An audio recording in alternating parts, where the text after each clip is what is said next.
Hello everyone, I am Tejaswini. Welcome into the 11th class of second unit. Previous class में हम लोगों ने लो tension cable पढ़ा था, उसके पहले क्लासिफिकेशंस देखे थे केबल के। तो आज हम लोग पढ़ेंगे केबल फॉर 3 फेज सर्विस। मतलब ही कि हम लोग नेक्स्ट टाइप पढ़ रहे हैं लो टेंशन केबल के बाद हाई टेंशन केबल। तो हाई टेंशन केबल को हम लोग 3 फेज सर्विस के लिए यूज करते हैं, तो इसलिए इसके बाद वाले पूरे जो रहेंगे वो 3 फेज सर्विस के लिए यूज किए जाते हैं। इसलिए हम लोग वहाँ पे हेडिंग दी है मैंने, केबल फॉर 3 फेज सर्विस। तो 3 फेज सर्विस के लिए फर्स्ट वन हम लोग यूज करते हैं बेल्टेड केबल। बेल्टेड केबल मतलब ही हाई टेंशन केबल। तो इसको ये बेल्टेड नाम क्यों दिया गया है? क्योंकि उसका कंस्ट्रक्शन उस तरीके का है, कंस्ट्रक्शन के हिसाब से उसको वो नाम पड़ गया है। ठीक है, तो यही हाई टेंशन केबल है। Second, screen cable. Screen cable है सुपर टेंशन केबल। इसको स्क्रीन नाम दिया गया है क्योंकि वो कंस्ट्रक्शन उसका वैसे होता है, इसलिए उसको नाम दिया है स्क्रीन। Third, pressure cable. ये प्रेशर केबल है एक्स्ट्रा हाई टेंशन केबल, तो इसको प्रेशर नाम इसीलिए दिया गया क्योंकि उसका कंस्ट्रक्शन उस तरीके का है।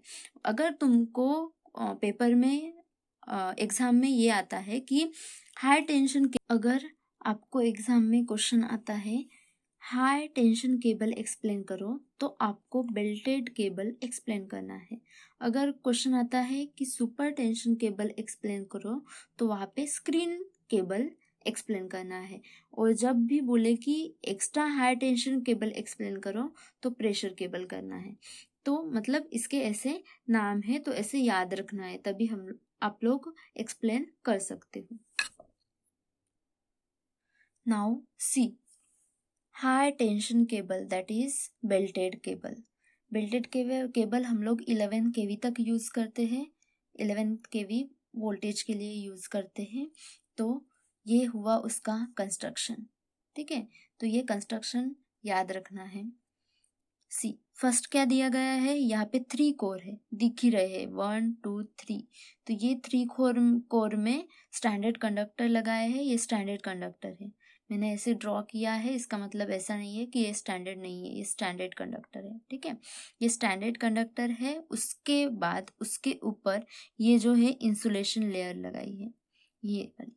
ठीक है, इसके ऊपर फिर ये जो दिख रहा है ये राउंड, तो ये है पेपर बेल्ट। ठीक है, फिर उसके बाद ये है लीड शीट, और उसके पहले ये इंसुलेशन लगाया है। तो ये शो कर रहा है thickness of insulation between the conductor. 2 conductor के बीच में कितने थिकनेस का इंसुलेशन वहां पे लगाया है, तो ये गैप वो शो कर रही है। और यहाँ से यहाँ तक ये क्या शो कर रहा है? Thickness of insulation between the conductor and sheet. ये यहाँ पे लीड शीट मैंने बोला था, ये लीड शीट है।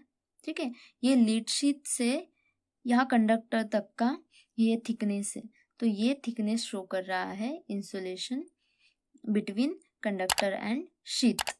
इसके ऊपर भी लेयर्स रहते हैं, लेकिन ड्रॉ नहीं किया गया क्योंकि ये डायग्राम बहुत बड़ी बन जाएगी। ठीक है, तो इसके ऊपर कौन से रहेंगे फिर? Armouring, serving, bidding. ठीक है, तो ये लेयर्स यहाँ पे है, ऐसा नहीं है कि ये एब्सेंट है, वो लेयर्स यहाँ पे है, लेकिन शो इसलिए नहीं किया गया क्योंकि डायग्राम बहुत बड़ी बन जाती है। तो फिगर का नाम है 3 कोर बेल्टेड केबल। अभी समझ ही आया होगा तो इसको बेल्टेड केबल क्यों बोला गया है, क्योंकि यहाँ पे एक्स्ट्रा एक पेपर बेल्ट हम लोगों ने वाउंड किया है, तो इसीलिए इस कंस्ट्रक्शन के ऊपर से उसको नाम पड़ा बेल्टेड केबल। ठीक है, तो वही है high tension cable. High tension cable 11 kV तक यूज होता है, मैंने बोला था। तो वो 11 kV तक यूज तो होता है, बट जब एक्स्ट्रा ऑर्डिनरी इन केस, ठीक है, इन केस वो फिर एक्सटेंड हो सकता है 22 kV तक। मतलब ये एक बोल सकते हैं कि इमरजेंसी कंडीशन होती है, तो वहाँ पे 22 kV तक हम लोग उसको यूज कर सकते हैं थोड़े टाइम के लिए। नेक्स्ट, वो 3 कोर केबल था। मैंने बताया था कि यहाँ पे 3 कोर्स थे, तो वो 3 कोर बेल्टेड केबल था और वहाँ पे इंसुलेशन लगाया था इम्प्रेग्नेटेड पेपर का। ठीक है, कोर के ऊपर इम्प्रेग्नेटेड पेपर का इंसुलेशन था और उसके ऊपर वहाँ पे बेल्ट वाउंड किया गया था जो कि था पेपर बेल्ट। इंसुलेशन के ऊपर एक बेल्ट वाउंड किया गया था, उसको पेपर बेल्ट बोले थे। तो वो शो करती हूँ मैं, रुको। सी, ये कोर के ऊपर यहाँ पे इंसुलेशन है और इंसुलेशन के फिर ऊपर यहाँ पे पेपर बेल्ट है जो वाउंड किया गया है पूरे कोर के राउंड में। ठीक है, तो यहाँ पे पेपर बेल्ट वाउंड किया गया, तो इसीलिए इस केबल का नाम पड़ा बेल्टेड केबल। तो ये रीजन है इस केबल को, हाई टेंशन केबल को बेल्टेड केबल बोलने का reason. Next, the gap between insulated core is filled with fibrous material. वहां पे गैप है, रुको शो करती हूँ। जो ये गैप है इंसुलेटेड कोर्स के बीच में, वो फिल्ड की जाती है फाइब्रस मटेरियल से, ताकि इसको सर्कुलर शेप मिले। ये अगर फिल्ड नहीं होंगी तो ये नॉन सर्कुलर शेप का होगा, तो इसलिए ये फिल्ड की जाती है और इसको सर्कुलर शेप में लाया जाता है। और सी, जो अपने कोर होते हैं वहाँ पे जो कंडक्टर्स होते हैं वो स्टैंडर्ड होते हैं। वो कोई भी केबल में जो कंडक्टर्स यूज़ किए गए जाते हैं वो स्टैंडर्ड ही होते हैं। तो यहाँ पे कंडक्टर्स है वो स्टैंडर्ड कंडक्टर्स है। और ये कोर का जो शेप रहता है वो नॉन सर्कुलर होता है। नॉन सर्कुलर हम लोग सर्कुलर भी रख सकते थे, लेकिन सर्कुलर शेप में वहाँ पे हम लोगों को स्पेस अच्छे से कंज्यूम नहीं होगा हमारा। अगर नॉन सर्कुलर हम इस तरीके का कोड रख रहे हैं तो इसमें स्पेस का कंजम्पशन अच्छे से होगा, इसलिए यहाँ पे हम लोगों ने वो नॉन सर्कुलर शेप में रखे हैं। तो ये पॉइंट वही बता रहा है कि वो नॉन सर्कुलर शेप में क्यों है। Next, belt is covered with metallic sheet. वहाँ पे पेपर बेल्ट था, उसके ऊपर मेटेलिक शीट थी। तो next, then other layer is like bedding armouring are also present but not shown in figure. मैंने पहले ही बोला था वहाँ पे एक्स्ट्रा लेयर्स भी, प्रोटेक्टिंग लेयर्स भी है, बट वहाँ पे शो नहीं किया गया क्योंकि डायग्राम बहुत बड़ी बन जाती है इसीलिए। This cable is used for low and medium voltage because low and medium voltage से रेडियल स्ट्रेसेस ही प्रेजेंट रहेंगे अक्रॉस इंसुलेशन। तो इंसुलेशन के अक्रॉस रेडियल स्ट्रेसेस का प्रेजेंट रहना हार्मफुल नहीं होता है, ज़्यादा हार्मफुल नहीं होता है, डेंजरस भी नहीं होता है। मतलब वो इंसुलेशन को कोई हार्म नहीं पहुंचाएगा। तो इसीलिए ये हम लोग cable low and medium voltage को के लिए यूज करते हैं।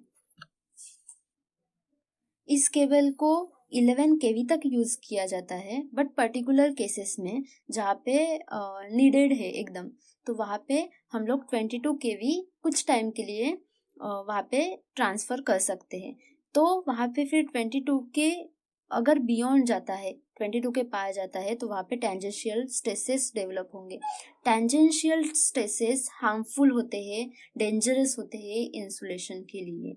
ठीक है, तो इसीलिए हम लोग ये 22 kV के बियॉन्ड नहीं जाने देते। तो वो स्ट्रेसेस क्या करते हैं, वो इंसुलेशन के, पेपर इंसुलेशन के अलोंग एक्ट करेंगे। वो उसके एक्शन के वजह से फिर क्या होगा, वहाँ पे टेंजेंशियल स्ट्रेसेस बहुत ज़्यादा हार्मफुल होते हैं, इसीलिए वो पेपर का मतलब इंसुलेशन का ब्रेकडाउन वहाँ पे हो सकता है। और अगर इंसुलेशन का ब्रेकडाउन वहाँ पे हो रहा है तो वहाँ पे लीकेज करंट प्रोड्यूस होगा, डेवलप होगा। वो लीकेज करंट प्रोड्यूस क्यों हो रहा है, क्योंकि वहाँ पे इंसुलेशन का ब्रेकडाउन ऑकर हो रहा है इसीलिए। तो इसीलिए हम लोग वो 22 kV के बियॉन्ड यूज नहीं कर सकते हैं उस केबल को।